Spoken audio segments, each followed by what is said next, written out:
За таны өмнө та хоёр маань хоёулаа аль нь улс төрийн намын өндөр албан тушаалтнуудтай хамтарч ажиллаж исэн, өөрсдөө ч улс төрийн шийдвэр гаргалтанд бас нөлөө бүхий ажил албан тушаал хачижсэн хүмүүс. Тэгэхээр урд өмнө хамтарч ажиллаж байсан улс төрийн намын албан тушаалтнуудтай холбоотой маргаан үндсөлийн цэцээр ирвэл та хоёр татгалзан гарах уу, ямар арга хэмжээ авах вэ, ашиг сонирхлын зөрчлөөс хамгаалахын тулд гэсэн үг те. За нэг дэх асуулт. За хоёрдугаарт үндсэн хуулийн цэцэн гишүүн зөвхөн хууль зүйн шаардлага хангасан байхаас гадна хамгийн гол нэг шаардлага бол олон нийтийн итгэлийг хүлээсэн байх ёстой ийм шаардлага байгаа. Тэгэхээр таны буюу та хоёрын энэ одоо томилгоо олон нийтийн итгэлд хэрхэн нөлөө үзүүлнэ гэж харж байгаа вэ? Хоёр дахь асуулт.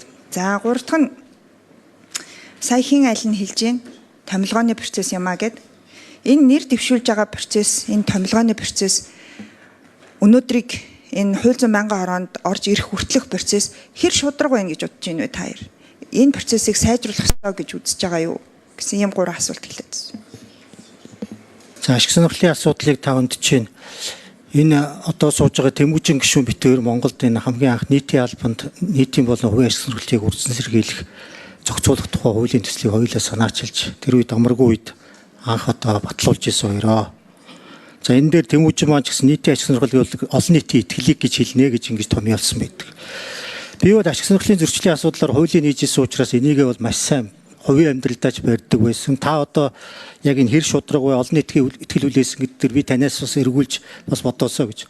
Би тантай бас тодорхой хугацаанд бас ажиллаж ирсэн. За надтай ажиллаж ирсэн олон байгууллага албан тушаалтнууд байна. Тэр дотор хувийн талаар ч одоо хүн хүлэгдэжсэн юм уу, ажлын алдаа эндэгдэл гаргаж ирсэн юм уу, итгэлийг хөсөрдүүлж ирсэн нэг ч тохиолдол байхгүй. Зүгээр даалгавар намынхаа дарга ерөнхий сайдын үүрэг даалгаврыг хүлээгээд би нэг өөрөө ярилцаагүй, уулзаагүй, зөвшөөрөөгүй ажилдаа очисон.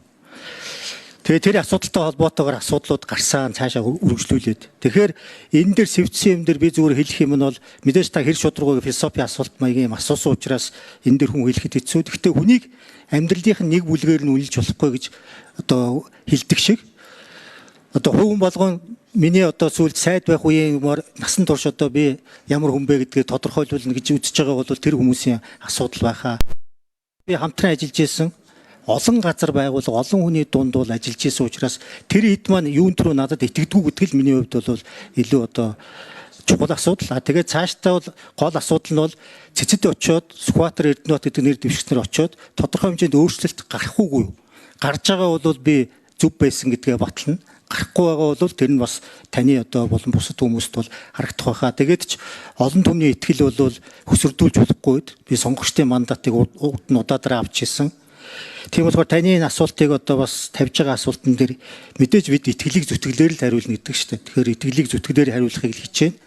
Бусад нь хүмүүс бол ардсан нэгэн учраас хин ч янз янзын санал бодлыг байна. Тэрийг би хүндэтгэв. Энэ ашиг сонирхлын зөрчилтэй холбоотой зүйл дээр бол одоо угаасаа Монгол улсад дагаж мөрдөж байгаа хуулиуд байгаа. Нийтийн болон хувийн ашиг сонирхлыг зохицуулах урьдчилан сэргийлэхтэй холбоотой хууль байна. Цэцийн тухай хууль байна. Цэцэд маргаан шийдвэрлэх тухай хууль байна. Тэгээ энэ хуулиудаа баримтлаад ажиллахад бол асуудал үүсэхгүй байхаа гэж бодож байна. Энэ ашиг сонирхлын зөрчил болон одоо саяны таны хэлж байгаа томилгоотой холбоотойгоор олон нийтийн итгэлийг хүлээж чадах уу, томилогдвол олон нийтийн итгэлийг хүлээж чадах уу гэд хэрхэн нөлөөлөх вэ гэдэг асуудал бол цэвэр одоо миний зүгээр бодлоор бол миний байр суурьаар бол үнэхээр энэ ажлыг хариуцаад ажил гэвэл хэрхэн ажиллахаас л хамаарна. Өнөөдөр юу юуны тухандгүй энэ асуудлыг ингэж нөлөөлнө би үл өөртөө итгэлтэй байна гэж хэлэх бололцоогүй. Ер нь энэ орчлон хорвоо дээр хүн өөрөө өөрийгөө дүгнж ярих бол өөрөө зүй бус асуудал. Альва ажил хэргийг гүйцэтгээд тэгээд хүн чадаж гэнэ үү чадахгүй байна уу гэдгийг бусдаар дүгнүүлдэг болохоос биш өөрөө дүгнэдэггүй. Тийм учраас би одоо юу гэдгийг энэ асуудлыг улсын хурал шийдээд энэ томилгоог хийхдээ ч тэр дараа нь томилгооны дараа энэ шударга зөв шийдвэр болсон байна гэж дүгнэгдэхэд ч тэр тухайн хүмүүсийн өөрсдийнх нь ажлын гүйцэтгэл тухайн ажлыг хийж чадвал энэ зүйл үнэлгээ нь гарч ирэх байхаа гэж бодож байна. Яг уу бид нар одоо ингэж асуулт асуугаад хариулт аваад байгаагийн гол ач холбогдлыг бол та хоёр бол надаар хэлүүлдэг юм мэдж байгаа. Олон нийтийн өмнө өгж байгаа нэгсэндээ амлалт гэж би бас энэ асуултыг асууж байгаа. За хоёр дахь гол том сэдэв бол энэ үндсэн эрхийн маргааныг үндсэн хуулийн цэц шийдвэрлэдэг болох хэсэг асуудал байгаа. За яг үүнтэй холбоотой гарч ирэх нэг зүйл юу вэ гэвэл улсын дэд шүүх болоод үндсэн хуулийн цэц хоёрын хоорондын эрх мэдэл харилцан тэнцлийн асуудал байгаа. Энэ хил хязгаар энэ заагийг ер нь ямар хүрээ хязгаар дотор баримтлана гэж бодож байгаа вэ? Энэ дээр бас яг мэргэжлийн хүмүүсийн хувьд байр суурь илэрхийлэх зүг байх гэж бодож байна. Тийм, ер нь парламентын гишүүний асууж байгаа асуултыг бол би ойлгож байгаа дандаа иргэдийн мэд хэрхийг хангахтай холбоотой асуулт учраас би ч гэсэн бас тодруулж байгаа нэлээд тайлбарлаж байгаа шүү. Үндсэн эрх хэрэгчлээний тухайд бол харин яг гол асуудал бол одоо манай Тэмүүжин нарын гишүү та бүхэн маань яг ярьж байгаа асуудал байх. Зүгээр би одоо урдчлаад ийм байвал зүгээр гэж хэлэхгүй. Гэхдээ одоо нэг 3-4 нөхцлөөс л тэр давдгүй юм байлээ. Тэгээ би энд яг тоочж тийм нөхцөлд л одоо энийг байж болно гэж хэлэх нь бол өөрөө тэнд байгууллага томилогдож магадгүйний үед эрх мэдэл авах гэж байгаа юм шиг бас ашиг сонирхлын хувьд ч гэсэн нэг тийм зохистой би биш байх гэж бодож л та. Зарим тохиолдолд магадгүй олон хүн иймийг цэц хянж болохгүй ч гэж үзэх юм билүү тийм ээ цэц дээр энэ их хурал дээр. Тэгэхээр чин зэрэг энэ асуудал дээр бол би одоо бас яг шууд байр суурь хэлж чадахгүй байна.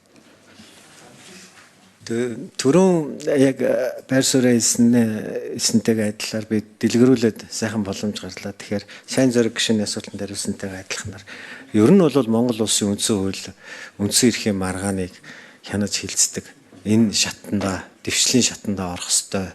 Тэгээд яг Сүхбаатар нэр дэвшигч хэлж байгаа шиг харин үндсэн эрхийн маргааныг хянан хилцэх эрхийн хүрээ хязгаар нь ямар байх вэ? Яг та үргэлжлүүлээ асуусан дээд шүүх ер нь шүүхийн харьяалалтай яаж одоо харгалдахгүй харшилдахгүй байх вэ гэдгийг бол хууль тогтоох байгууллага маань нэг ухаалгаар тогтоож өгөх ёстой байх. Энийг тогтоосны дараа бол одоо үндсэн хуулийн цэц улсын дээд шүүх ер нь шүүх эрх мэдлийн байгууллагын хоорондын checks and balance буюу хяналт тэнцвэрийн харьцаа бол бас тодорхой болно. Үндсэн эрхийн маргаан бол Монгол улсын үндсэн хуульд дотор байж байгаа үндсэн нэр дэвшигч хоёлаа миний нэг асуултанд хариулаагүй та хоёр бодож байгаа чуулган дээр ч юм уу ямар нэгэн байдлаар нэг хариулт өгөхийг бодоорой.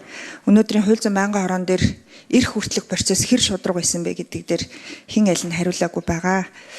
За тэгээд үндсэн хуулийн цэц бол үндсэндээ улс төрийн карьераа төгсөж байгаа хүмүүсийн очдог газар бол байх ёсгүй гэж боддог.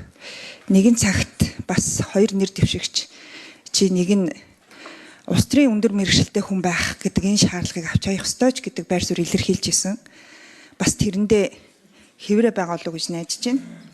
Тэгээ та хоёрыг нэр төртөгөөр хуульчийн карьераа үргэлжлүүлээрэй. Бас нэр төртөгөөр хуульчийн карьерийг бас төгсгөөрэй гэж чин сэтгэлээсээ хүсье. Зарим нэг манай хуульчид чиг ямар нөхцөл байдал байгааг та бүхэн надаар хэлүүлдэггүй мэдчихэж байгаа. Бүгд гадралж байгаа. Тэгэд хувь хүн дээр суурилсан институт биш. Институт хэмжээнд үндсэн хуулийг цэцгийг аваачих маш том үүрэг хариуцлага та бүхэнд бас очиж байгаа. Маш олон хуульчдын, маш олон иргэдийн ихтгэл найдварыг бас тээж байгаа. Тэр зөвхөн хувь хүний асуудал бол ерөөсөө эн чинь биш гэдгийг бол та бүхэн маань бас хэн аль нь бол мэдж байгаа хаа гэж бодож байна. Тэгээд амжилт хүсье.